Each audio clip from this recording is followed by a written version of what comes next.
నాగర్ కర్నూలు జిల్లాలో విద్య, వైద్య రంగాలకు అధిక ప్రాధాన్యతగా చర్యలు చేపడుతున్నట్లు జిల్లా కలెక్టర్ బదావస్ సంతోష్ తెలిపారు. జిల్లా కలెక్టరేట్లో ఏర్పాటు చేసుకున్న గత ఏడాది పాలన మరియు ఈ సంవత్సరంలో చేపట్టనున్న అభివృద్ధి ప్రణాళికపై అధికారులతో కలిసి మీడియా ముఖంగా సమీక్ష సమావేశం చేశారు. విద్యాభివృద్ధికి ప్రత్యేక చర్యలు తీసుకుంటున్నామని, ఈ ఏడాది 10వ తరగతిలో 100% ఫలితాలు సాధించే దిశగా కృషి చేయాలని విద్యాశాఖకు ఆదేశాలు జారీ చేసినట్లుగా ఆయన తెలిపారు. జిల్లాలో గల నల్లమల ప్రాంతాలలోని చెంచు గిరిజనులకు ప్రత్యేక మెరుగైన వైద్య సేవలు అందిస్తున్నామని, ఏడాదిన్నర కాలంలో జిల్లాలోని అన్ని పేచిసీలను తాను స్వయంగా సందర్శించి అన్ని ప్రభుత్వ ఆసుపత్రుల్లో అవసరమైన మౌలిక వసతులను ఏర్పాట్లు పకడ్బందీగా అమలు చేస్తున్నామని, జిల్లాలో టీబీ నిర్మూలన కోసం కావలసిన మందులను స్క్రీనింగ్ సెంటర్ల ఏర్పాట్లను చేశామని ఆయన తెలిపారు.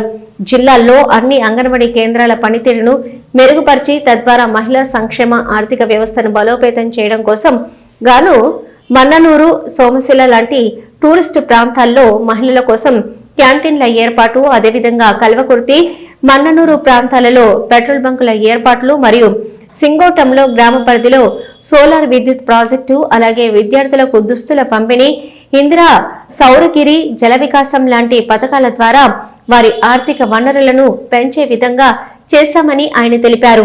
రైతులు పండించిన పంటలకు కొనుగోలు కేంద్రాలు ఏర్పాటు చేసి రైతుల ధాన్యాన్ని వెంటనే కొనుగోలు జరిపి అట్టి విక్రయ సొమ్మును కూడా రైతులకు ఎప్పటికప్పుడు చెల్లించే విధంగా చర్యలు తీసుకుంటున్నామని, జిల్లాలో 4000 మెట్రిక్ టన్నుల యూరియా నిల్వలు ఉన్నాయని, మండలాల వారీగా యూరియా నిల్వల వివరాలను ప్రతిరోజు వెల్లడిస్తూ రైతులు ఆందోళన చెందవలసిన అవసరం లేదనే భరోసా కనిపిస్తూ ఎవరైనా అక్రమాలకు పాల్పడిన దుకాణాలపై కఠిన చర్యలు తీసుకోవడం జరుగుతుందని వారు తెలిపారు.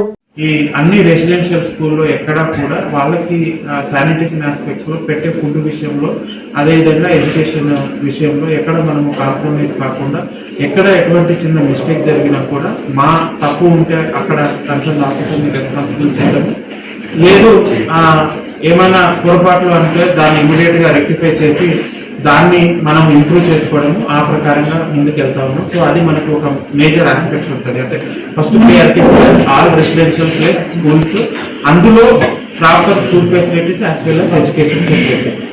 సో రెండు చూసుకుంటే మనము హెల్త్, సో నెక్స్ట్ మన పర్సంటేజ్ చూసుకుంటే తక్కువ ఉండేది, స్టేట్ లెవెల్లో 23% ఉంది, 23rd పొజిషన్లో ఉండేది నాగర్ కర్నూలు జిల్లాలో.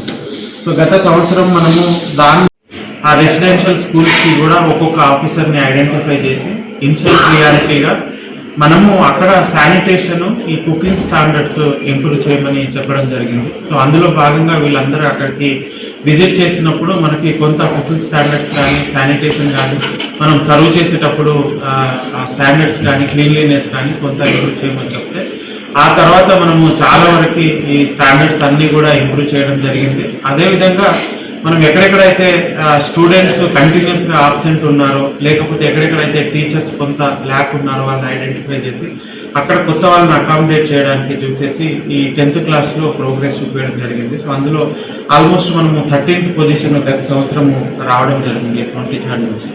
సో ఆ తర్వాత కూడా నేను ఒక 2-3 టైమ్స్ అందరు కాంప్లెక్స్ హెచ్ఎంస్తో ఈ ఇయర్ కూడా ఒక 3-4 టైమ్స్ అందరు కాంప్లెక్స్ హెచ్ఎంస్తో మనం ఫర్దర్గా మన ఇంతకుముందు శానిటేషన్ ఎట్లా చెప్పాము, మిగతా ఆస్పెక్ట్లో ఎట్లా ముందుకు పోవాలని చెప్పేసి మనము ఆ అందరు హెచ్ఎంస్తో కంటిన్యూస్గా ఇంటరాక్ట్ అవుతాను. నేను ఎవ్రీ 1 month 2 months నా లెవెల్లోనే నేను మీటింగ్ పెట్టి వాళ్ళతో ఇంటరాక్ట్ అవుతున్నాను. అండ్ నేను పోయినప్పుడు కూడా చాలా వరకు స్కూల్స్ విజిట్ చేసినప్పుడు, రెసిడెన్షియల్ విజిట్ చేసినప్పుడు ఇంతకుముందు శానిటేషన్ వాటి మీద ఫోకస్ ఉంది. దాంతో పాటు అడిషనల్గా ఎంతమంది స్టూడెంట్స్ కంటిన్యూస్గా ఆబ్సెంట్ ఉన్నారు అంటే వాళ్ళు ఎక్కువగా మనకి మళ్ళీ మెయిన్ స్ట్రీమ్కు రాకుండా ఉంటారు. అట్లానే చైల్డ్ లేబర్ కానీ వేరే దగ్గర ఉన్నా కానీ అట్లాంటివి ఉంటే వాళ్ళని ఐడెంటిఫై చేసి వాళ్ళని ఇది చేసి చాలా మందికి మనం తీసుకురాగలిగాము.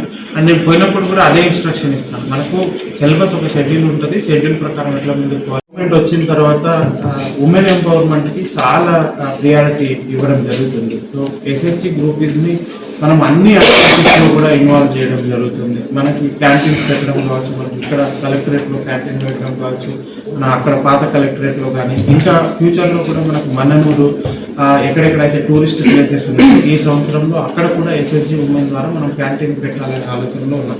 ఫర్ ఎగ్జాంపుల్ మననూరులో మనకు కంటిన్యూస్గా క్రౌడ్ వస్తుంది, సో అక్కడ క్యాంటీన్ పెట్టుకోవడము, లేదు అంటే మనకి ఈ సైడ్ సోమశిల సైడ్ కూడా వస్తుంది, అక్కడ కూడా క్యాంటీన్ పెట్టుకోవడం, టూరిస్ట్ ప్లేసెస్లో ఇంకా క్రౌడ్ ఎక్కువగా ఉన్న ప్లేసెస్లో వాళ్ళ క్యాంటీన్ పెట్టుకోవడం. అట్లాగే పెట్రోల్ బంక్స్ కూడా మనం 2 ప్లేసెస్ ఐడెంటిఫై చేయడం జరిగింది. ఒకటి కల్వకుర్తి దగ్గర మెయిన్ రోడ్లో, సో దట్ వాళ్ళు పెట్రోల్ బంక్ ఆల్రెడీ మనకి సంగారెడ్డి నారాయణపేటలో మెయింటైన్ చేస్తున్నారు. They are earning almost 5 to 6 lakhs ఉన్నారు. సో మననూరు దగ్గర ఒకటి, అదేవిధంగా కల్వకుర్తి దగ్గర వాళ్ళతో పెట్రోల్ బంక్ పెట్టించుకోవడం. సో దాంట్లో భాగంగానే మనం ఇక్కడ మనకి వాళ్ళ కోసం ఒక బిల్డింగ్ కూడా పెట్టడం జరుగుతుంది. ఇక్కడ మన ఈ స్టాఫ్ క్వార్టర్స్ ఉన్న దగ్గర వాళ్ళ బిల్డింగ్ కూడా ఆల్మోస్ట్ ఎండ్ స్టేజ్కి వచ్చింది. అక్కడ వాళ్ళకి ట్రైనింగ్స్ ఇవ్వడం, వాళ్ళకి అక్కడే ఆఫీస్ ఉంది, జిల్లా సమాఖ్య బిల్డింగ్ ట్రైనింగ్స్ ఇవ్వడం, వాళ్ళకి ఆఫీస్ ఉంటుంది. సో వాళ్ళ ట్రైనింగ్ కూడా పెంచి దాంట్లో కూడా ముందుకు తీసుకెళ్ళడం జరుగుతుంది. అట్లానే సోలార్ పవర్ కూడా మన సింగోటంలో ఒకటి ఐడెంటిఫై చేయడం జరిగింది. సో ఆల్మోస్ట్ మనము ప్రతి లొకేషన్లో ఒక 4 megawatts అట్లా సోలార్ పవర్ కూడా పెట్టడం జరుగుతుంది. ఇన్స్టల్గా మనం సింగోటంలో పెట్టేసి అది కూడా మనము ఎస్ఎస్జి గ్రూప్స్ ద్వారా మానిటర్ చేయడం జరుగుతుంది. అట్లానే మనకున్న అందరూ స్టూడెంట్స్కి, గవర్నమెంట్ ఇన్స్టిట్యూషన్లో ఉన్న స్టూడెంట్స్కి అందరికీ కూడా మనం ఎస్ఎస్జి ఉమెన్ ద్వారానే ఈ వాళ్ళకి యూనిఫామ్స్ కూడా చేయడం జరిగింది. సో ఆ యూనిఫామ్స్ కూడా ఫస్ట్ 2 years అయింది, ఇంకా 2 times అయింది. ఫస్ట్తో పోల్చుకుంటే ఇప్పుడు యూనిఫామ్లో చాలా వరకు క్వాలిటీ వచ్చింది, సైజ్లో కూడా ఫస్ట్లో ఎక్కువ తక్కువ ఉంటుంది. సో దాని తర్వాత సైజ్లో కూడా ఇంప్రూవ్ చేయడం జరిగింది. ఈ ఇయర్ ఇప్పుడు మనం నెక్స్ట్ వచ్చే టైంలో యూనిఫామ్లో ఒక్కటి కూడా సైజ్ అతిథి కాకుండా ఉండాలని దాన్ని తీసుకోవడం జరుగుతుంది. ఇంకా వాళ్ళ ద్వారా ఇవే కాకుండా మనకి వేరే ఆలోచనలు కూడా ఉన్నాయి. అంటే ఒక మనకు ఉన్న పిహెచ్సీలు అన్నీ కూడా విజిట్ చేయడం జరిగింది. 90% ఏదైనా ఒకటి 2 మిస్ అయ్యిండొచ్చు, కానీ అదర్వైజ్ అన్ని పిహెచ్సీలు విజిట్ చేయడం జరిగింది. విజిట్కి పోయినప్పుడు అక్కడ ఎవరైనా ఆబ్సెంట్ ఉన్నారా, ఆ కన్సర్న్ ఆఫీసర్స్ లేరా, లేకపోతే వాళ్ళకి షోకాస్ నోటీస్ ఇవ్వడము, దానిపైన ఇంప్రూవ్ చేయడము, వాళ్ళు కంటిన్యూస్గా ఉండేటట్టు చూడడం. 1-2 మనం ఐడెంటిఫై చేయడం జరిగింది. మనకు కొంత ఫార్మసిస్ట్ లేకపోవడము, లేకపోతే కొంత ప్లేసెస్లో ల్యాబ్ టెక్నీషియన్ తక్కువ రావడం. సో ఇప్పుడు మనకి కొత్త వాళ్ళు కూడా ఫార్మసిస్ట్, ల్యాబ్ టెక్నీషియన్స్, ఈ ఎమ్మెల్యేస్పీలు కొత్త వాళ్ళు కూడా వస్తున్నారు కాబట్టి ఈ సంవత్సరము అక్కడ ఎప్పుడైనా సరే టైం టు టైము ఈ అందరూ ఆఫీసర్స్ ఉండేటట్టు, యాజ్ వెల్ యాజ్ అక్కడ అన్ని మెడిసిన్స్ ఉండేటట్టు ఎన్ష్యూర్ చేసుకోవడం, అన్ని పిహెచ్సిలో కానీ అన్ని ఫెసిలిటీస్లో కానీ హెల్త్ ఫెసిలిటీస్లో కానీ మనము ఫోకస్ చేయడం జరుగుతుంది. ఈ టైం ఇంకా ర్యాండమ్ ఇన్స్పెక్షన్స్ నేనే కాకుండా అడిషనల్ కలెక్టర్ లెవెల్లో, మిగతా కలెక్టర్ లెవెల్లో స్కూల్స్ అట్లా చేశాము. మిగతా పిహెచ్సీలు కూడా అదే లెవెల్లో వాళ్ళందరికీ కూడా మనము ఈ హెల్త్ స్టాండర్డ్స్ ఫర్దర్గా ఇంప్రూవ్ చేయడానికి అది మనకి ఇంకో మేజర్ ప్రియారిటీ ఏరియా ఉంటుంది. సో అందులో భాగంగా కూడా మనము ఈ టీబీ నిర్మూలనలో చాలా వరకు నాగర్ కర్నూలు జిల్లాలో నేను వచ్చినప్పుడు అసలు స్క్రీనింగే చాలా తక్కువ ఉండేది, అసలు స్క్రీనింగే ఉండకపోయేది. ఒకటే వెహికల్ ఉండేది, స్క్రీనింగ్ తక్కువ ఉండేది, ఎక్స్రే మిషన్స్ ఉండకపోయేది. సో దాన్ని ఐడెంటిఫై చేసి మనం ఈ టీబీ నిర్మూలనలో ఎక్స్రే మిషన్ ఎక్స్ట్రా తీసుకొచ్చి, వెహికల్స్ ఎక్స్ట్రా తెచ్చి, టీమ్స్ తీసుకొచ్చి, ఆ టీబీ ఆఫీసర్ అప్పుడు లేకపోతే ఆయన ఫాలోఅప్కి ఆయన ఎంక్వైరీ, సో కొత్త ఆఫీసర్ని పెట్టి కంటిన్యూస్గా ఫాలోఅప్ చేసి దాన్ని మనము one of the best district in TB ఎరాడికేషన్లో స్టేట్లో నిలవడం జరిగింది. సో దాన్ని మనం కంటిన్యూ చేసుకుంటూ పోతాము. సో ఇంకో మేజర్ హెల్త్లో చూసుకుంటే మనకి ఈ ఎంసీహెచ్ ఫెసిలిటీస్ మనకి ఈ వాళ్ళు విజిట్ చేయడం కానీ చెక్ చేసుకోవడం కానీ 4 times మనకి విజిట్ చేయడం జరుగుతుంది, ఏఎన్సీ టైమ్స్. అది కూడా మనం ఫాలోఅప్ చేసి ఆ విజిట్స్ కంటిన్యూస్గా ఉండేటట్టు, గవర్నమెంట్ ఫెసిలిటీస్లో ఇంప్రూవ్ అయ్యేటట్టు కూడా మనం ఫర్దర్గా యాక్షన్ తీసుకోవడం జరుగుతుంది. 100% గవర్నమెంట్లో వచ్చేటట్టు, అండ్ అందులో కూడా నార్మల్ డెలివరీస్ వచ్చేటట్టు కూడా మన ప్రియారిటీ ఏరియాలో హెల్త్ ఒకటి మనం పెట్టుకోవడం జరుగుతుంది.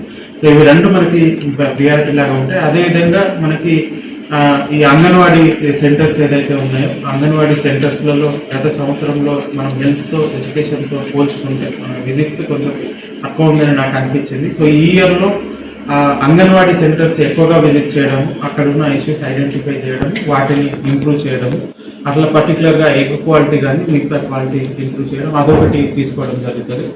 ఇంకా 4th లాగా మనం మాట్లాడుకుంటాం.